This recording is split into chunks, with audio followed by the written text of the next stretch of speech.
I'm writing this letter to you as I'm heading to the base. If you are reading it, something must have happened to me. You know me. No one could be happier than me right now. It was no coincidence that I was on the verge of fulfilling my dream. I'm happy and grateful for the privilege of defending our beautiful land and the people of Israel. I am filled with pride and a sense of purpose, and I always said that if I have to die, I wish it would be in defense of others. In Jerusalem, I have placed guards that one day will come, and I will be one of them.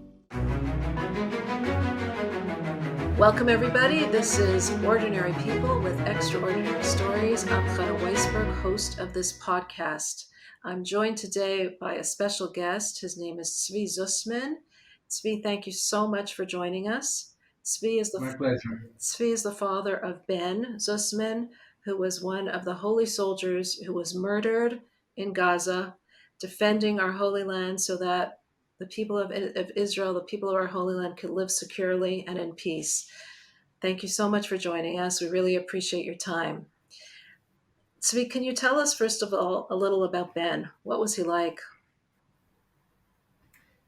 Ben was our oldest child of three. We had Ben, who's 22 years old, and we had Mika, who's 18 and a half now, and then Boaz, who's 16 and a half. Ben was born in Jerusalem, Shaare Zedek Hospital. He lived with us in the same apartment we're living in now his entire life. Wow. Ben was a special kid.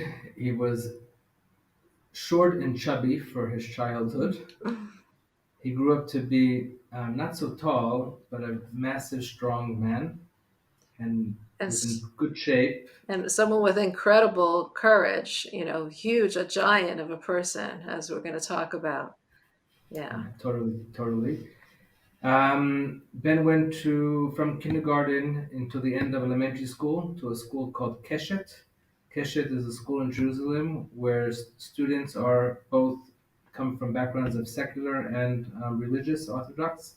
It's 50-50% basically. That's where he went to school for many, many years. After elementary school, he switched over to high school to a school called Himmelfarb in Jerusalem. There he was until the end of high school. From the age of 9, just a little bit background, like you asked, at the age of 9. So just to get a little clear, so you always lived in Israel? You don't have any accent. I think you came from Denver? Yeah, I was born in Denver. My parents made Aliyah when I was the age of 5. Wow. My wife is Israeli. Uh-huh. We met when we were about 9 years old. Wow. At youth movement, Bnei Akiva. Oh, wow. That's the basic background. So Ben was born, though, in Israel, and he grew up in Israel. Yes. Okay. I'm sorry. You were continuing to say something about Ben's character, his personality. No problem. I was starting to say that Ben started playing table tennis, similar to ping pong, at the age of 9, and within a very short period became a professional table tennis player and competed all over the country. Ben was a very social person. He could make a good friend within seconds. My wife always laughs and said if you put him near a tree for more than a few seconds, the tree could become his best friend. Wow. So he had many, many friends, and from all different type of backgrounds, both because he went, as I said, to elementary school, both with secular background families and religious. And then with ping pong, you have players, Jews, non-Jews, and from all over the country. So obviously girls, boys, everything. So he had many friends from there. He did it before that. We went to the army. He did a social work for 1 year in Beit Shemesh with youth,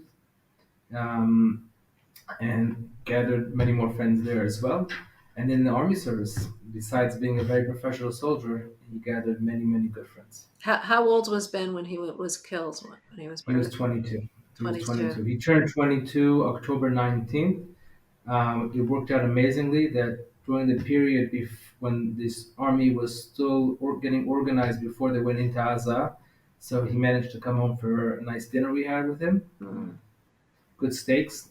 And my parents joined. We had a nice dinner. Wow. So he was just a bit over 22. So I read that he joined the reserves. So Ben was released from the Army service on July 31st. He had started already before he finished his Army process of being recruited into the security service, special security service, Shabak. And actually, he was accepted already at the end of September. He was told that he was accepted. He was supposed to start the course October 13th. Hmm. Since he was recruited to such a security job, they're released from reserved duty. Mhm. So he had no unit to go to officially on October 7th. We'll get to that because nothing stopped him, but officially he had no reserve unit to go to. Wow. And so why did he go? I mean, this shows so much about Ben, I guess. So during August to September, he went through many interviews and testing and a long process. Um, and we managed to have two nice family vacations in that period. He went away twice to Egypt, to Sinai, with some friends. Hmm.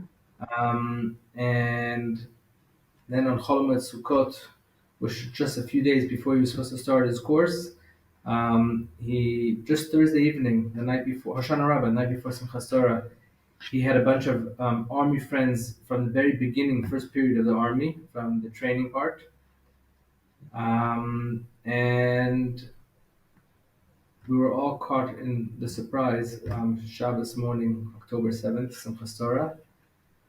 I could get into much details what happened that morning in those days. Um, Sure, um, go ahead. okay. Go ahead, sure. So we had a nice Friday night dinner after getting back from shul. Our friends were over, our friends' neighbors. We woke up about 7 o'clock in the morning and started getting prepared to go into our family Simchas Torah minyan, which is a minyan of over 200 people normally. Mhm. For the first time, this davening was not going to take place at my grandmother's, who passed away almost 2 years ago. It was at my uncle's. Right after we woke up, we had a hint of something's going wrong because the prime minister, who lives just probably 100 meters away, we heard um, the police escort cars, driving him through the street. So we knew something's awkward because the prime minister normally on the Shabbos morning of a Chag just would stay home. Right. But it wasn't enough to get us too nervous. So at about eight What ten, why was he driving through your neighborhood? That's he lives he 100 meters lives. away, Oh, I see. Okay. and he ended up driving towards the which called the Kriya, the wherever the Security Council sits to gather information to make decisions. So you had a little Um, bit of a feeling that something was we had going wrong. something was going wrong, but it wasn't enough because Right. it could be also something not too dramatic, Right. or something far away, or Sure. but so at about 8:10, me and my wife were the first ones to be ready. So we walked out of our front door.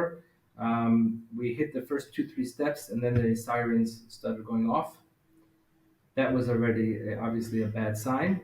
And within 20 minutes, with the sirens nonstop going off, we realized that the situation is definitely not something standard. We turned on the radio right away. Mhm. Um, right away, we understood that Israel is on some sort of attack on Israel.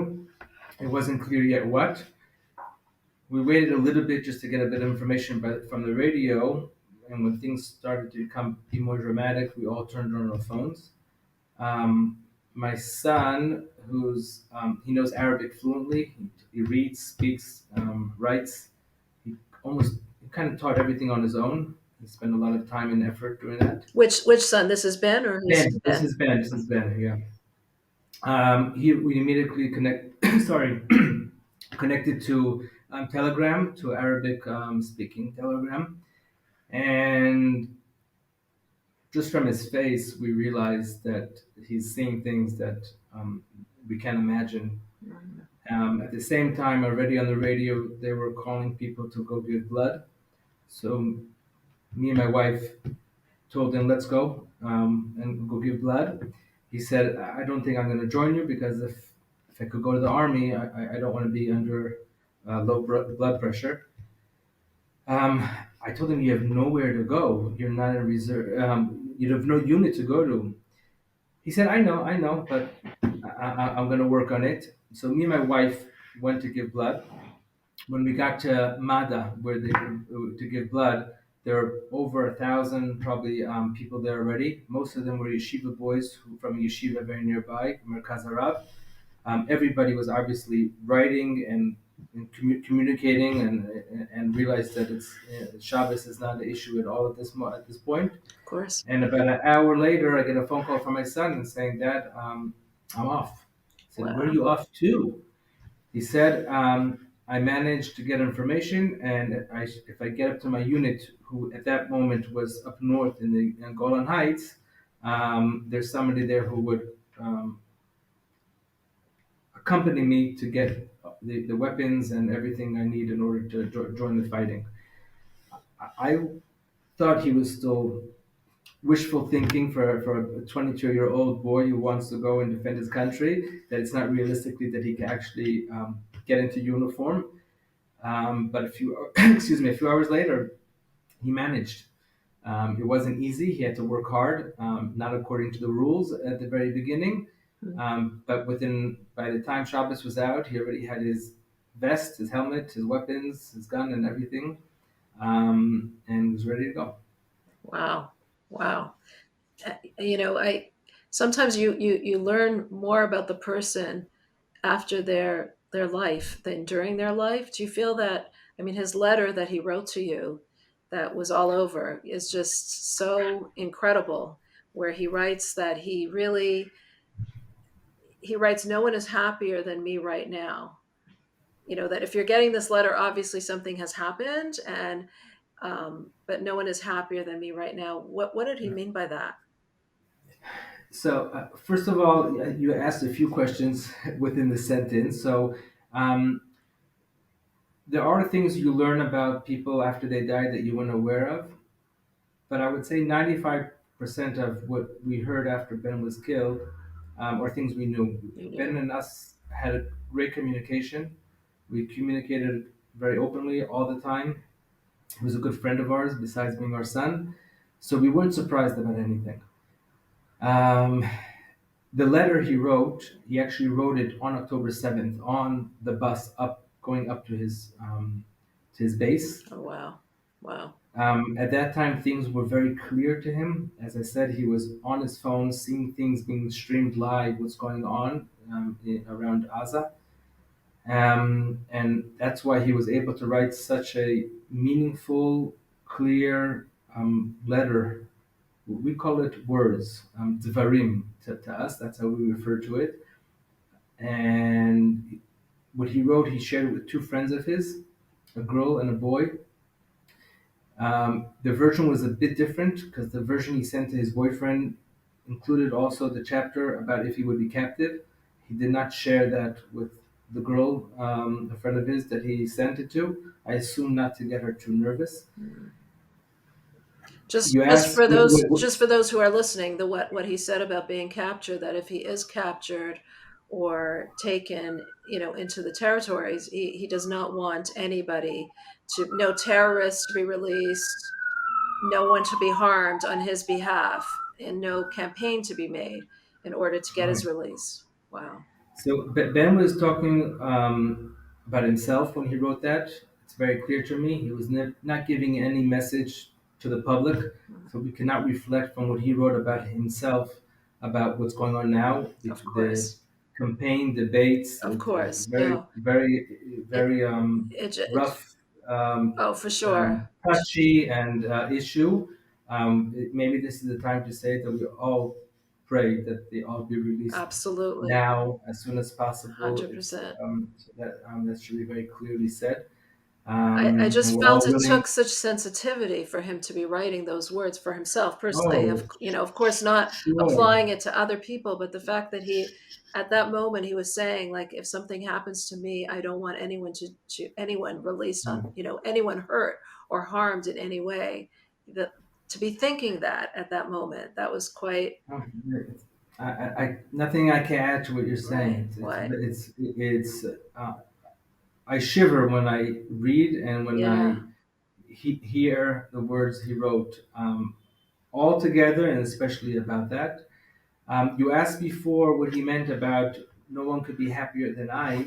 So I must tell you that we got the letter from his friends a few hours, I think, after, sorry, a few hours after the funeral.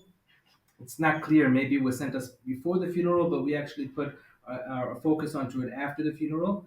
Um, at that moment, we shared it mostly with ourselves and with our close family members.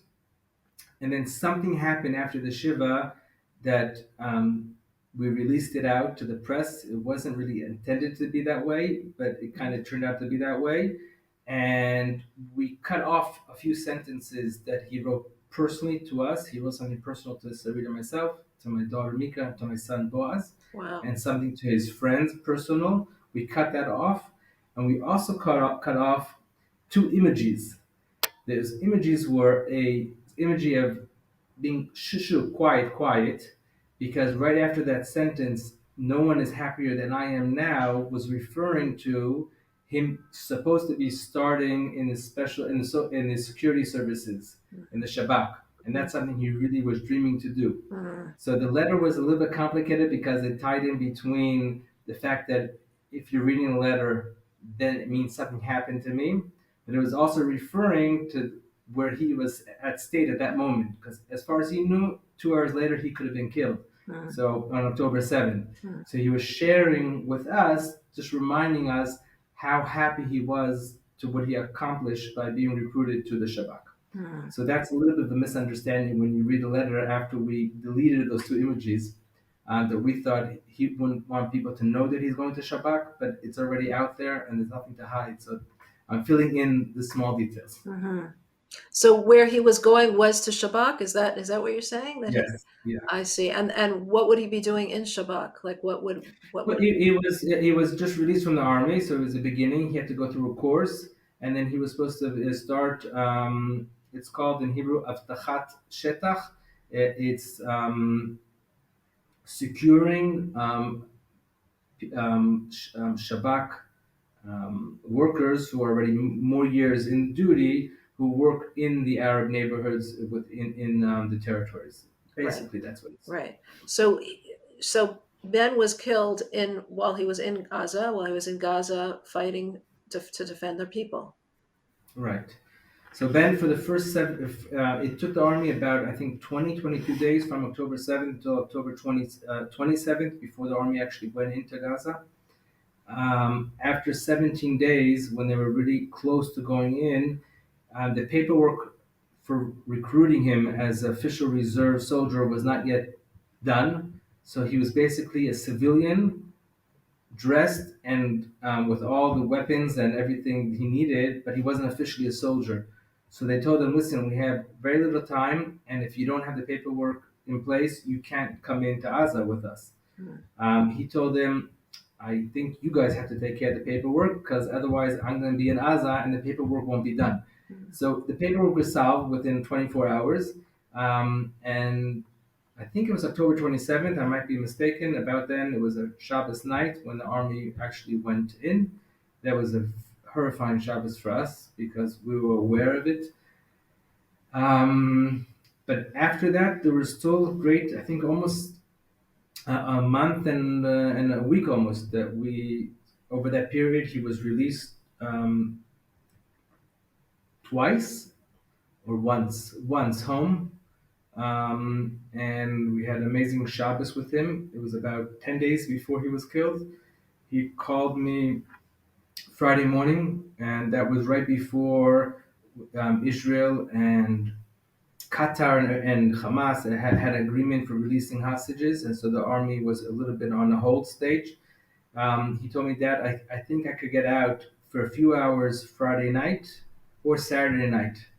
So he said, better let me stay in. Let's get a Saturday night because if I come home now, it's only for a few hours. I said, listen, who knows what's going to be Saturday night? If you could get out now, you're coming out now. I went. I met him down south. I picked him up. And we had an amazing Friday dinner for the whole family. It was the first Wow. time since October 7th that the family was together for Shabbos.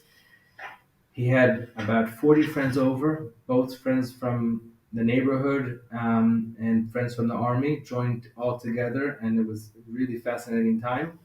And then, unfortunately, at 6 o'clock in the morning, he had to go back Shabbos morning, and he went back, and that was the last time we saw him. Wow. Wow. Wow. I'm so sorry. Um, I saw from the at the funeral some things that you and your wife were saying. Can you tell us a little about that? I was just like so amazed by your courage. I, I, I could invite people after this podcast to log in and to see the things that my wife, myself, we spoke about. But I could share with you some background because anybody could log in and see the power my wife had at those moments, which she shared with everybody there. Um, I the mean, the just night for a little background, and for those who don't know, she was just Sure. saying, she was just saying how, you know, this is look and be proud. This is what courage is. This is what you need. I mean, just words that are unbelievable. Sorry, go ahead. Stand up straight, Stand up tall straight. and straight, and be proud, and we have a lot of to be proud, have pride. Sorry, to be have pride about. Um, so the night before, it was about 8 o'clock. My wife and my son were getting dinner together. Um, they told me there are no napkins. So I walked out of our front door. We have a storage right near our entrance to our apartment to get some napkins. And then I see three soldiers coming down the steps. I then didn't yet realize. I started shivering, but maybe they're making a mistake. Maybe they're not coming to me. Maybe he's just injured. It took them probably 30 seconds until they entered the house and they saw my wife because they won't start talking until they see everybody who they're talking to. And that's when right away they shared with us the horrifying news. Up to that moment, for the whole period from October 7th, I was nervous, but I was okay. My wife was a wreck. She was under a lot of tense and tension, I can imagine. and she was having a hard time. That moment when the soldiers informed us what happened, I almost collapsed, and my wife, within a second, was a strong person.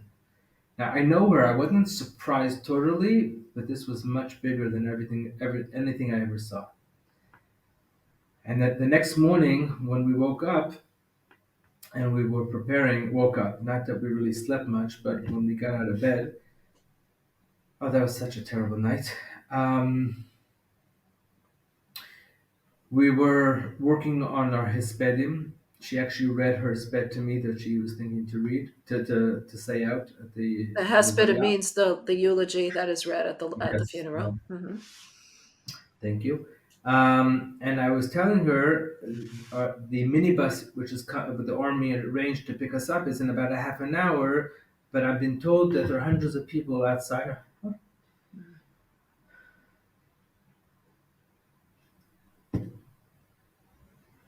standing outside the house with flags.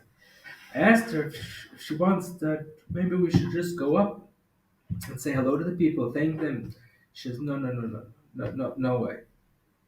I gave her a few moments. I asked her again. She says, no, no, no, no. I said, you know what? I'm going to go up on my own. I started going up the steps and I see her behind me. So I waited and she joined me. And halfway up, she went back. She wasn't able to. Of course. I continued and then I see her coming back up. And I was ready just to nod to people and nothing to say to them. But she stood there straight and strong and told everybody to stand straight and to be proud of Ben and proud of who we are and what we stand for and what we believe in. And from that moment, she's a different person. She really is. Wow. Wow. Yeah. Wow. Can I ask? I mean, I don't know if you can even answer this, but can you give us a glimpse of what gives you both that strength? What gives you both that courage? I mean, this is the most horrifying thing that could happen to any parent, and yet you still have that strength and courage in how you look at it. I could answer by saying I don't know. That would be one answer. That's probably the best answer. Yeah. I could jump a little bit and say that after we got the letter gave us a lot of strength. But that's also not the full answer because my wife, especially, was very strong even before she saw the letter. So there's something else there. I cannot explain it. So part of it, there's no answer for. The other part is not only Ben's words, which want us to be happy and to live, and we know that he was willing to die in order for us to live. He didn't want us now to be depressed and sad because why he went out to fight in order for us to have a good life now. So that's part of what's keeping us strong. The situation in Israel is so um, I would say terrible, but problematic, challenging on one hand. On the other hand, anybody who visits here in Israel and all of us who live here sees every minute of the time what amazing people and support one is giving the other, and that gives a lot of strength. And then you see people out there so sad. Um, it kind of builds something in us that we realize that if we could help others being stronger, that's something that we would want to do, and we're trying our best. It's not easy at all, but we're trying our best. We actually just 2 nights ago we got a visit from a soldier we don't know. To make a long story short, he never knew Ben, but after he heard the story about Ben and the funeral and then the letter he left, he bought a bottle of wine and said, "One day I'm going to go visit Ben's parents." He coincidentally met somebody who knew Ben, so he said, "It's a perfect situation. Let's go together." And he came to us, and he shared with us how much strength he got from Ben and from us, but he gave us back so much strength. Mm-mm. So Can, it could be it's a gift that we got can you to can you share elaborate? all this strength. Can you elaborate a little on that? Like, what strength did you get from him, and what did he and what did he give? What did he get from Ben? Just like Um, it might seem obvious to you, but for us listening, in a different situation, not in Israel, not in the war, it's just so incredible to hear this amazing courage. I, I would I believe it's a few things. One thing is realizing that we're fighting evil, and it's the good against the bad, and we're on the good side, and we have to defeat the evil. And on such a mission, it's very clear to us that we have to do everything we can to defeat it. And when a soldier like Ben goes to battle with such a message, and on the same time leaves us that if God forbid something happens, He wants us to be happy and celebrate. He wanted us. He told us that we have to have beer, meat, nuts, and my wife should make her chocolate chip cookies during the shiva. Wow. So we almost had everything besides the chocolate chip cookies. It's- My wife said that that's already a little bit of a chutzpah inside.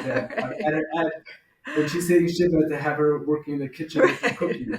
Sure. But when he gave such a strong message, and I'll tell you, for example, what he left me and Sarit. He told me, Sarit, my wife, he told us how much he loves us and how much he respects us.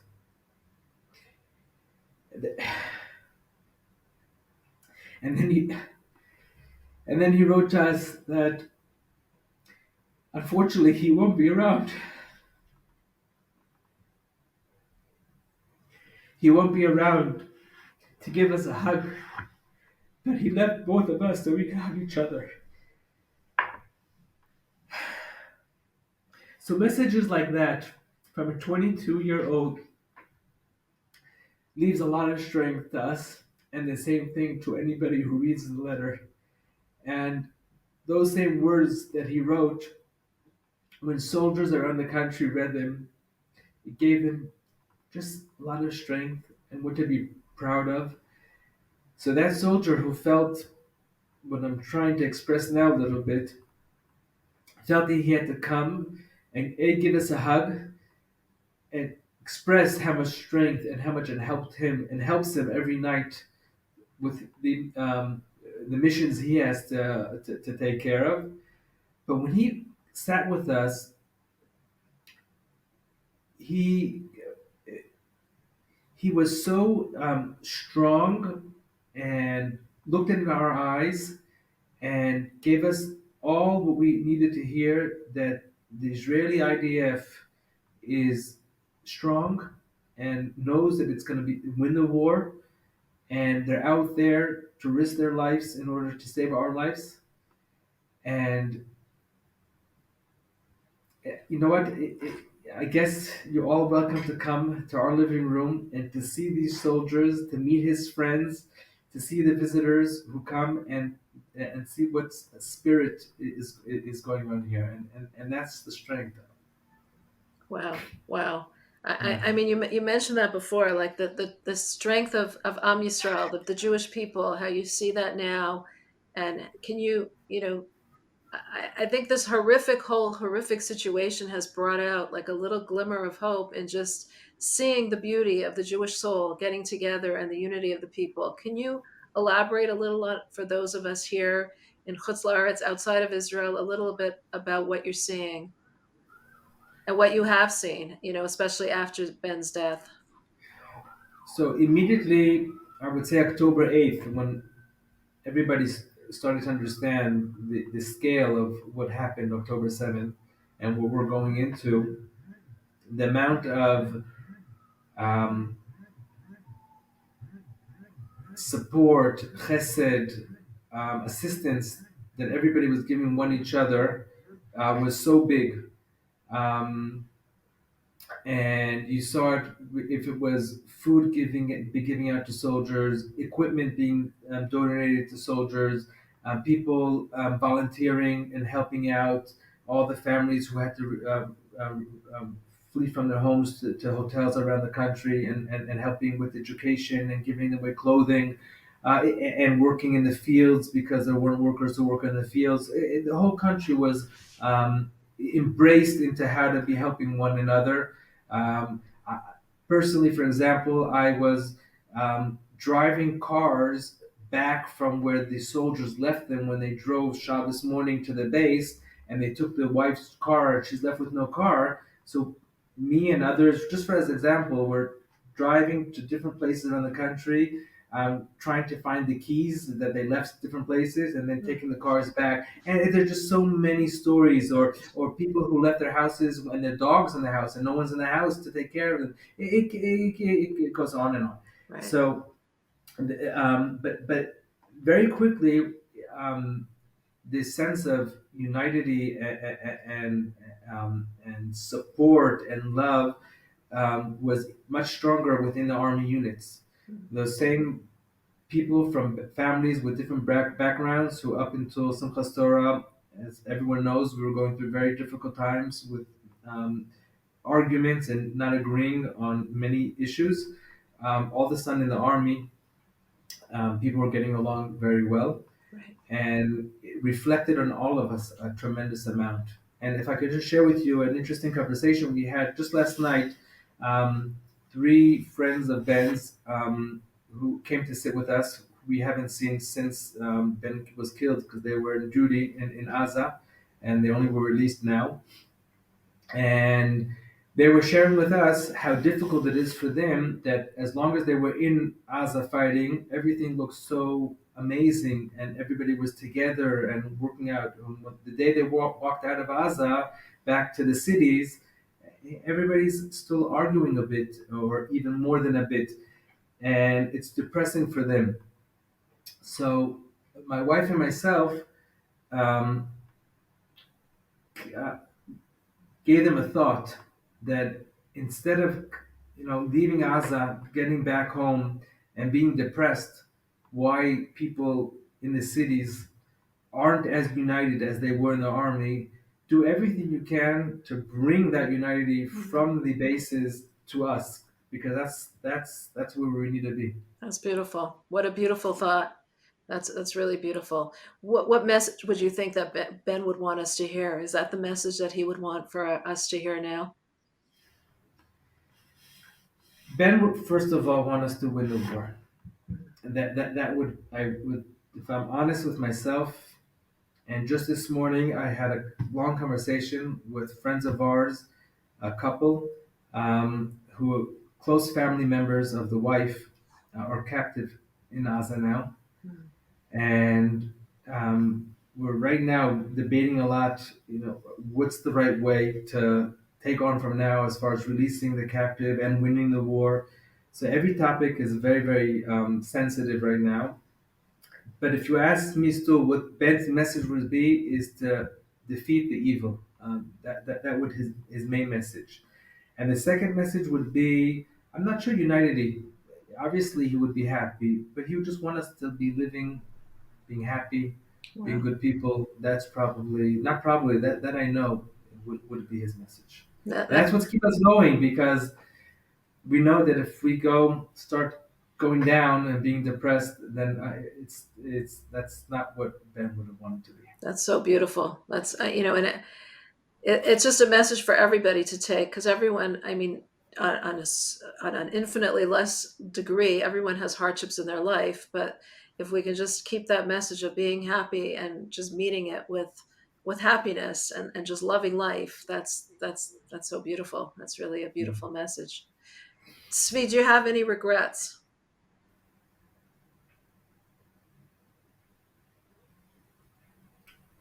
No, Wow.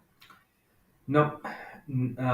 I would use the term "thank God" not, because if I would have had, and especially if there would had to be with some unclosed issues between me and Ben, or between anybody I know with Ben, that would have been very difficult. Wow. Thank God that's not the circumstance. No regrets, and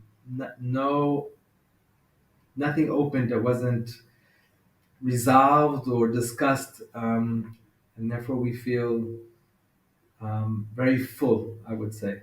Wow. My wife said that Ben was killed only 22 years old, but he had a lifetime of fulfillment of 22 years. So that is kind of how we feel. That's a beautiful life, right? That's a beautiful life to lead. Wow. And my final question to you, I mean, I know these interviews must be so heart wrenching for you to be doing. Why are you doing them? Why do you agree? I might, I won't lie if I tell you that I almost canceled this interview 10 minutes I can before. imagine. Um, you can imagine, but when I share with you why, you'll even you didn't imagine this. Just last night, we were informed that Ben's officer was killed Oh my in gosh. Gaza, and I just got back a half an hour ago, or now it's an hour ago, from the funeral. So we're going through hell. I must say, there's no other way to put it. Of course. And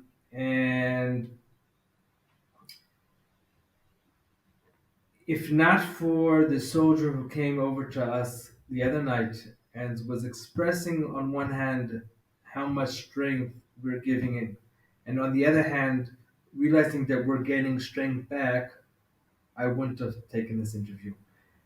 But realizing that we are able to give strength to others, us and many, many others, obviously, and also we're receiving back, is what makes us continue and accept these interviews and different platforms that we are doing. Wow. That's beautiful. Tzvi, thank you so much for coming on here. I just wish you and your wife and your whole family comfort. May God comfort you as only God can comfort you. Ben he died in the highest, greatest way. Al Kiddush Hashem, just dying for the sake of our people. And we thank you. We thank you for what you're doing. Thank you so much for joining us. Adonai Oz Lamoiten, Adonai Varech Tamo B'Shalom. Thank you. What an incredible interview with Ben's father, Tzvi. It's interviews like this that really just show the depth of the Jewish neshama and the beauty of the Jewish neshama, and how it's impossible to write a letter like Ben wrote without the person being a soul. It's impossible to share these words, these heartfelt words, so soon after a person's son was killed in battle, without having that strength of the Jewish soul within you. And the message that he leaves us, to just feel the joy of life, to appreciate life, no matter the circumstances, is one which is so precious and so important for all of our lives, in every situation, in every circumstance that we are. So thank you so much for watching, for joining us. If you enjoy watching these podcasts, please make sure that you're subscribed. You can find us at Chabad.org/extraordinary. And if you subscribe, you'll get these sent straight to your mailbox, your inbox. Also, make sure that I just want you to realize that these podcasts are also available on all podcast streaming platforms. Thank you again for watching.